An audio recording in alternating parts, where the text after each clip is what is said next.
नमस्कार। आज मैं बांग्लादेश के विषय में कुछ महत्वपूर्ण बातें आप सभी से साझा करना चाहता हूँ। बांग्लादेश में जो कुछ भी घटित हो रहा है, वह भारत में भी हो सकता है। या फिर ये कहना ज़्यादा उचित होगा कि बांग्लादेश में जो कुछ भी हो रहा है, उसका असर भारत पर ज़रूर पड़ेगा।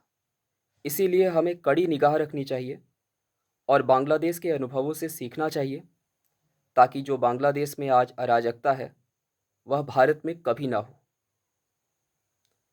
यदि हम इस वर्तमान समस्या पर गौर करें, तो हम पाते हैं कि 1 महीने पहले छात्रों का एक आंदोलन प्रारंभ हुआ, जिसमें वो लोग नौकरियों से आरक्षण हटाने की मांग कर रहे थे। तो हमें दिखाई देता है कि बांग्लादेश में बेरोज़गारी जो है, वो वर्तमान आंदोलन का मुख्य कारण थी। बेरोज़गार छात्र सरकारी नौकरी को पाना चाहते थे और उनके मार्ग में 30% आरक्षण जो मुक्ति योद्धाओं के नाती-पोतों को लिए वहाँ पर दिया गया था, वो बाधा बन रही थी। तो इस स्थिति में उनको लगा कि यदि ये आरक्षण हट जाएगा तो उन्हें नौकरी के लिए ज़्यादा अवसर मिलेंगे।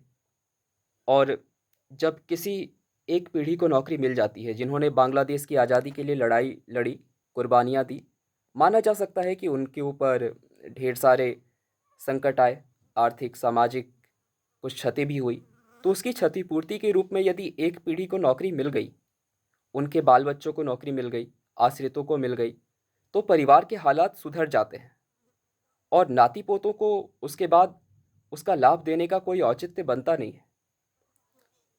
तो ऐसी स्थिति में जो योग्य अभ्यर्थी थे, उन्हें अयोग्य करार दे दिया जाता था और अयोग्य लोगों को उनके दादा और नाना की वजह से नौकरियां मिल जाती थी।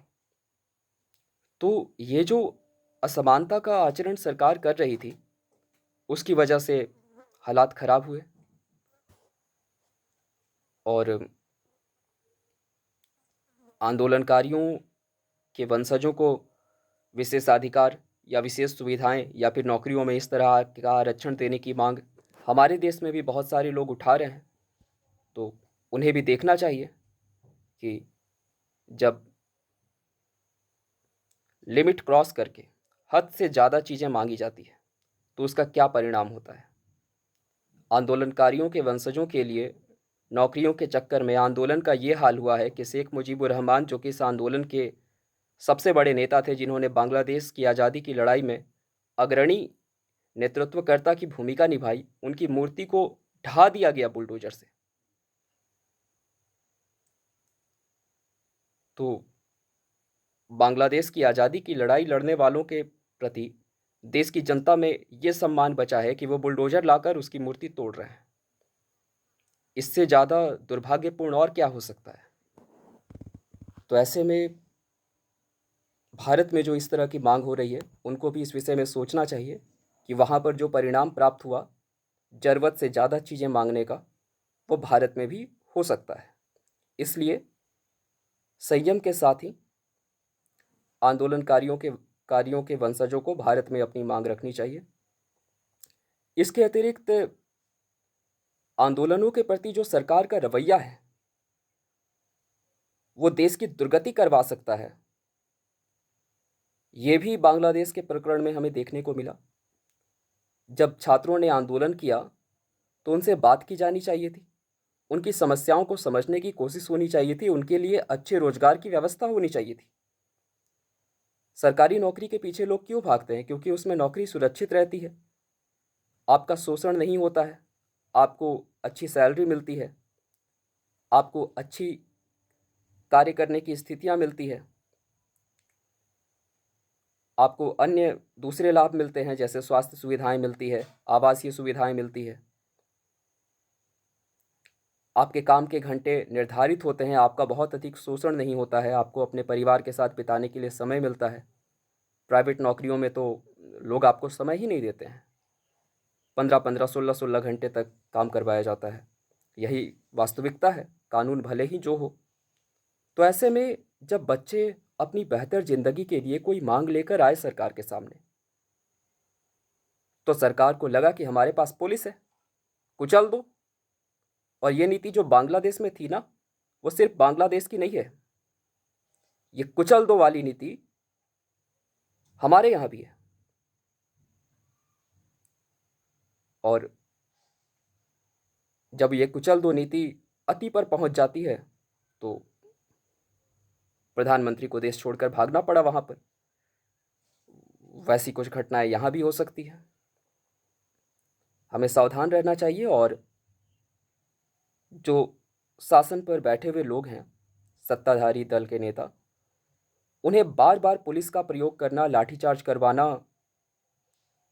लाठियों से किसी बात को दबा देना सुलझती तो नहीं है।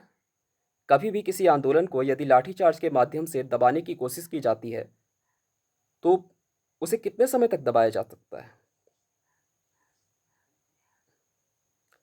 हमारे यहाँ रांची में ही तो कभी आंगनबाड़ी सेविकाओं पर, कभी सहायक पुलिसकर्मियों पर लाठियां चलाई गई है। तो खैर, बांग्लादेश में छात्र एकजुट थे, यहाँ पर कोई एकजुटता नहीं है।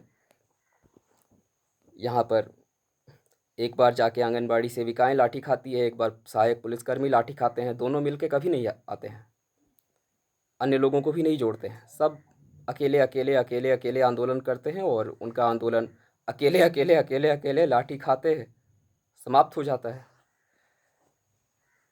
तो लेकिन सोचना चाहिए कि यदि जिस तरह से बांग्लादेश में आंदोलन करने वाले लोगों के साथ अन्य लोग संगठित हो गए, उस तरह से यदि यहाँ भी संगठित हो गए तो क्या परिणाम होगा। ऐसे में राष्ट्रीय स्तर पर कानून बनना चाहिए कि आंदोलनकारियों के प्रति सरकार की जो नीति है उस विषय में उसे जो खुली आज़ादी दी गई है कि आंदोलन कोई कर रहा है, कोई मांग रख रहा है, तो उसके ऊपर जाकर पुलिस को भेजो और लाठी चलवा दो और तमाम प्रकार के केस मुकदमे लगा दो। तो यदि जनता की समस्याओं को, उनके रुदन को, उनके आक्रोश को यदि सिर्फ ताकत से इस तरह से दमन करते हुए संभाला जाएगा तो विस्फोटक स्थितियां उत्पन्न होगी और फिर वही होगा जो बांग्लादेश में हुआ।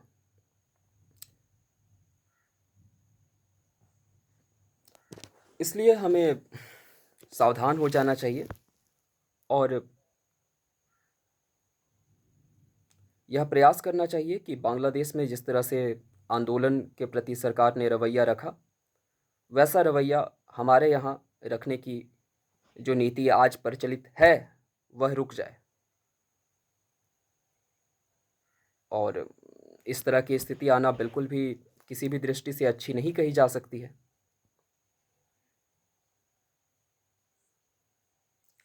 तो